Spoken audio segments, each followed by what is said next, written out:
Friends, வணக்கம். இது உங்கள் சீர்காழி சரவணன். இந்த ஒரு பதிவில் நம்ம எதை பற்றி பார்க்க போறோம்னா, இந்தியா மற்றும் பாகிஸ்தான் இடையில ஏற்பட்டிருக்கக்கூடிய பதற்றமான போர் சூழலுக்கு மத்தியில இந்தியா ஸ்வீடன் நாட்டினுடைய சாப் நிறுவனத்தினுடைய 84 ஆன்டி ஆர்மர் வெப்பன்ஸ் வாங்கியிருக்காங்க.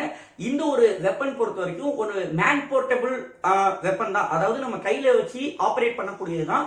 இது ஒரு 80 mm ஷார்ட் ரேஞ்ச் கன்.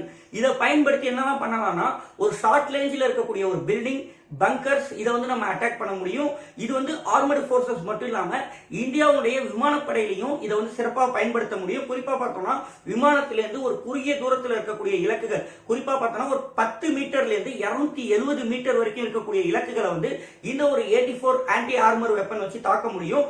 இன்னும் முக்கியமான இந்த நேரத்தில் இந்த வெப்பன்ஸ் இந்திய படைகள்ல இணைந்தது ஏன் பார்க்கப்படுது அப்படின்னா, ஏற்கனவே நமக்கு தெரிஞ்சிருக்கும், ரஷ்யா மற்றும் உக்ரைன் இடையில ஒரு போர் ஏற்பட்டுருந்துச்சு. அந்த உக்ரைன் ரஷ்யா போர்ல ரஷ்யாவுடைய அதிநவீன விமானங்களை கூட உக்ரைன் ஒரு கட்டத்தில் வீழ்த்த ஆரம்பிச்சாங்க.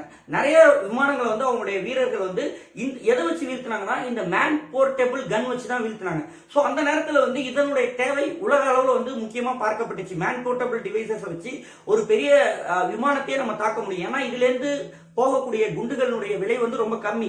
ஆனா அந்த விமானத்தினுடைய காஸ்ட் ரொம்ப அதிகம்.